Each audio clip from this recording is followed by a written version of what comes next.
ਦਰਸ਼ਕੋ break ਤੋਂ ਬਾਅਦ ਤੁਹਾਡਾ ਸਵਾਗਤ ਹੈ ਜੀ। ਡਾਕਟਰ ਸਾਹਿਬ ਇਸ ਤੋਂ ਪਹਿਲਾਂ ਕਿ ਮੈਂ ਅਗਲਾ ਇਸ਼ੂ ਪੁੱਛਾਂ, ਤੁਸੀਂ ਸਾਡੇ ਦਰਸ਼ਕਾਂ ਨੂੰ ਦੱਸੋ ਜਿਹੜੇ ਉਹਨਾਂ ਦੀ ਫੇਸਬੁੱਕ ਤੇ ਜੋ ਪੈਂਟ ਆਏ ਇਸ ਸੈਕਸ਼ਨ ਦੇ ਉੱਤੇ ਜਿਹੜੇ ਕੁਝ ਕਮੈਂਟ ਨੇ ਵੀਰ ਦਲਜੀਤ ਸਿੰਘ ਲਿਖਦੇ ਨੇ, ਵਾਹਿਗੁਰੂ ਜੀ ਕਾ ਖਾਲਸਾ ਵਾਹਿਗੁਰੂ ਜੀ ਕੀ ਫਤਿਹ। ਵਾਹਿਗੁਰੂ ਆਪ ਦੀ ਇਹ ਸੇਵਾ ਸਫਲ ਕਰੇ ਤਾਂ ਕਿ ਸਿੱਖ ਅਤੇ ਬਾਕੀ ਭਾਈਚਾਰੇ ਖਾਲਸਾ ਰਾਜ ਵਿੱਚ ਸੁਖ ਸ਼ਾਂਤੀ ਨਾਲ ਰਹਿ ਸਕਣ। ਵਾਹਿਗੁਰੂ ਆਪ ਨੂੰ ਲੰਮੀ ਉਮਰ ਬਖਸ਼ਣ ਡਾਕਟਰ ਸਾਹਿਬ ਜੀ। ਬਹੁਤ ਧੰਨਵਾਦ ਵੀਰ ਦਲਜੀਤ ਸਿੰਘ ਜੀ ਦਾ। ਕਸ਼ਮੀਰ ਵਿਰਕ ਖਾਲਿਸਤਾਨ ਜ਼ਿੰਦਾਬਾਦ ਕਹਿੰਦੇ ਨੇ। ਮੇਘਰਾਜ ਸਿੰਘ ਕਹਿੰਦੇ ਨੇ ਡਾਕਟਰ ਸਾਹਿਬ ਜੀ ਪੂਰੇ ਵਰਲਡ ਦੇ ਉੱਤੇ ਬਾਜ ਅੱਖ ਰੱਖਦੇ ਨੇ, ਬਹੁਤ ਧੰਨਵਾਦ। ਆਮਿਰ ਹੈਦਰੀ ਜੀ ਦੁਬਈ ਤੋਂ ਜਿਹੜੇ ਕਿ ਪਾਕਿਸਤਾਨੀ ਮੂਲ ਦੇ ਨੇ, ਖਾਲਿਸਤਾਨ ਜ਼ਿੰਦਾਬਾਦ ਕਹਿੰਦੇ ਨੇ। ਨਾਲ ਹੀ ਉਹਨਾਂ ਨੇ ਉਰਦੂ ਦੇ ਵਿੱਚ ਵੀ ਲਿਖਿਆ ਔਰ ਥੱਲੇ ਅੰਗਰੇਜ਼ੀ 'ਚ, Sardar ji good job, all Pakistanis are with you. Pinder Cheema ਇਹ ਕਹਿੰਦੇ ਨੇ ਡਾਕਟਰ ਅਮਰਜੀਤ ਸਿੰਘ ਦਾ great Sikh in the world, no very humble man I am, great ਸਤਿਗੁਰੂ ਦਾ ਨਾਂ ਹੈ। Onkar Singh ji great job for ਸਿੱਖ ਪੰਥ। ਸੋ ਅਸੀਂ ਇਹਨਾਂ ਸਾਰੇ ਵੀਰਾਂ ਦਾ ਸ਼ੁਕਰੀਆ ਅਦਾ ਕਰਦੇ ਹਾਂ ਜੀ। ਡਾਕਟਰ ਸਾਹਿਬ ਅਗਲਾ ਇਸ਼ੂ ਜੀ। ਦੇਖੋ, ਜਦੋਂ ਅਸੀਂ ਆਪਣੇ ਹਰਿਆਣਾ ਹੋਏ, ਪੰਜਾਬ ਵਿਚਲੇ ਹਿੰਦੂ ਹੋਣ, ਮੀਡੀਆ ਹੋਏ, ਦਿੱਲੀ ਦਰਬਾਰ ਦੇ ਵਿੱਚ ਅੱਡ-ਅੱਡ ਪਾਰਟੀਆਂ ਦੀਆਂ ਹਕੂਮਤਾਂ ਵਾਲੇ ਹਾਕਮ ਹੋਣ, ਸਿੱਖਾਂ ਪ੍ਰਤੀ ਵਤੀਰਾ ਦੇਖਦੇ ਹਾਂ ਵੀ ਸਿੱਖ ਸ਼ਬਦ ਨਾਲ ਤਾਂ ਉਹਨਾਂ ਨੂੰ ਸਮੱਸਿਆ ਹੈ ਹੀ। ਹੁਣ ਜੇ ਏਅਰਪੋਰਟ ਜਿਹੜਾ ਕਿ ਇੱਥੇ ਕੱਲੇ ਸ਼ਹਿਰ 'ਚ ਜਿਹੜੇ ਨੇ ਏਅਰਪੋਰਟ ਬਣੇ ਹੋਏ ਨੇ, ਜਹਾਜ਼ ਉੱਡਦੇ ਨੇ, ਆਉਂਦੇ ਨੇ, ਜਾਂਦੇ ਨੇ, ਉੱਥੇ ਤਰਲੇ ਲੈ ਕੇ ਰਾਜਾ ਸਾਂਸੀ ਏਅਰਪੋਰਟ ਅੰਮ੍ਰਿਤਸਰ 'ਚ ਉਹਦਾ ਨਾਂ ਜ਼ਰੂਰ ਗੁਰੂ ਰਾਮਦਾਸ ਇੰਟਰਨੈਸ਼ਨਲ ਏਅਰਪੋਰਟ ਰੱਖਤਾ, ਪਰ ਉਹਦੇ 'ਚ ਫਲਾਈਟਾਂ ਕੁਝ ਚੱਲੀਆਂ ਹੀ ਨਹੀਂ, ਜਿਹੜੀਆਂ ਚੱਲੀਆਂ ਉਹ ਵੀ ਖਤਮ ਕਰਕੇ, ਔਰ ਜਿੰਨੀ ਗੰਦਗੀ ਉਹਦੇ ਆਲੇ ਦੁਆਲੇ ਹੈ ਉੱਥੇ ਕੋਈ ਉਤਰ ਕੇ ਰਾਜੀ ਨਹੀਂ। ਜਿਨ੍ਹਾਂ ਨੇ ਪੰਜਾਬ 'ਚ ਵੀ ਆਉਣਾ ਉਹ ਦਿੱਲੀ ਤੋਂ ਆਉਂਦੇ ਨੇ ਕਿਉਂਕਿ ਫਲਾਈਟਸ ਵੀ ਨਹੀਂ ਨੇ ਔਰ ਖਰਾਬੀ ਵੀ ਉੱਥੇ ਕਰਦੇ ਨੇ। ਹੁਣ ਇਹਨਾਂ ਨੇ ਜਿਹੜਾ ਪੰਜਾਬ ਨੇ ਮੋਹਾਲੀ ਦੇ ਵਿੱਚ ਜ਼ਮੀਨ ਦਿੱਤੀ, ਪੂਰਾ ਜਿਹੜਾ ਇਨਫਰਾਸਟ੍ਰਕਚਰ ਇਧਰੋਂ ਦੀ ਬਣਾ ਕੇ ਦਿੱਤਾ, ਔਰ ਇਹ ਸੀ ਕਿ ਵੀ ਇਹ ਉਸ ਕੱਲ ਕੁਝ ਫਲਾਈਟ ਸ਼ੁਰੂ ਕੀਤੀਆਂ, ਉਦਘਾਟਨ ਕੀਤਾ ਉਹਦੇ ਟਰਮੀਨਲ ਦਾ। ਹੁਣ ਪਹਿਲਾਂ ਤਾਂ ਇਹ ਰੌਲਾ ਪਾ ਛੱਡਿਆ, ਪੰਜਾਬ ਨੇ ਮੰਗ ਕੀਤੀ ਕਿ ਸ਼ਹੀਦ ਭਗਤ ਸਿੰਘ ਦੇ ਨਾਂ ਤੇ ਏਅਰਪੋਰਟ ਦਾ ਨਾਂ ਰੱਖਿਆ ਜਾਏ।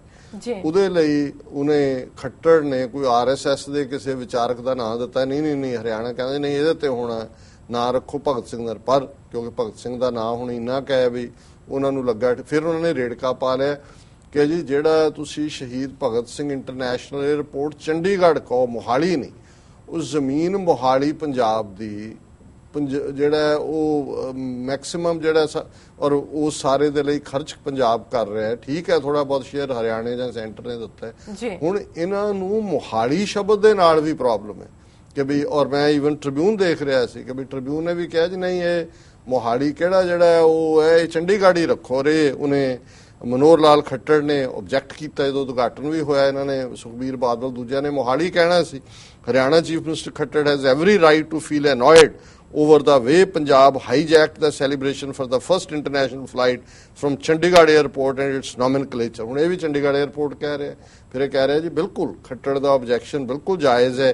ਉਹਨਾਂ ਨੇ ਕਿਹਾ ਜੀ that because he is in election, ਕਿ ਸੁਖਬੀਰ ਬਾਦਲ ਕਿਉਂਕਿ ਹੁਣ ਇਲੈਕਸ਼ਨਾਂ 'ਚ ਆਪਣੀਆਂ ਪ੍ਰਾਪਤੀਆਂ ਦੱਸ ਰਿਹਾ, ਔਰ ਇਸ ਸਾਰੇ ਨੂੰ ਉਹਨੇ ਕਿਹਾ ਕਿ ਵੀ ਇਹ for the ruling alliance in Punjab the airport is of particular importance because it's one of the few glitzy accomplishments it can boast of। ਪਰ ਕੁੱਲ ਮਿਲਾ ਕੇ ਉਹਨੇ ਕਿਹਾ ਇਸ ਟ੍ਰਿਬਿਊਨ ਦੇ ਐਡੀਟਰ ਨੇ ਕਿ ਬਿਲਕੁਲ ਇਹਦਾ ਨਾਂ ਚੰਡੀਗੜ੍ਹ ਰੱਖਣਾ ਚਾਹੀਦਾ ਹੈ, ਚੰਡੀਗੜ੍ਹ ਟ੍ਰੇਡਮਾਰਕ ਬਣ ਗਿਆ ਹੈ, ਔਰ ਵਾਈ ਦੇ ਆਰ ਇਨਸਿਸਟਿੰਗ ਕਿ ਵੀ ਇਹ ਜਿਹੜਾ ਹੈਗਾ ਇਸ ਨੂੰ ਜਿਹੜਾ ਉਹ ਮੋਹਾਲੀ ਰੱਖਿਆ ਜਾਏ। ਔਰ ਉਹਦੇ ਨਾਲ ਉਹਨੇ SYL ਕੈਨਾਲ ਵੀ ਫੜੁੰਗਰਾ ਹੀ ਉਹਨੇ ਕਿਹਾ ਕਿ ਵੀ leaders of all political hues have no qualms about stoking regional passions if not religious agitation over the Jat reservation or SYL canal would suggest both states would avoid raking up such matters that however may be asking for too much in a democracy where keeping the constituents duly enthralled in foremost important।